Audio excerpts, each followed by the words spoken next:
The engagements we had yesterday with our own local economic experts were.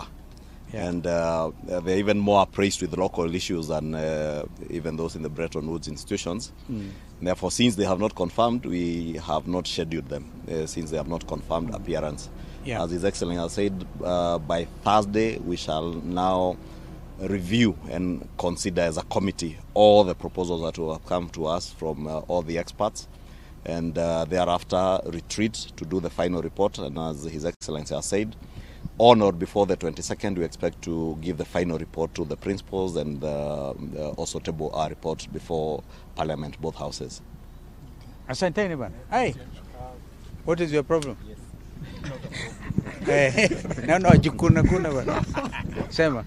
Ungasema shida ni njaa. Yeah. So the former Prime Minister at State House, is it a sign of... Is that an issue for us really? A sign of what?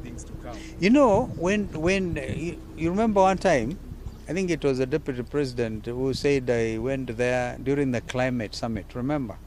And that he actually made a big joke of it, that he said I seem to have enjoyed the meal, whatever.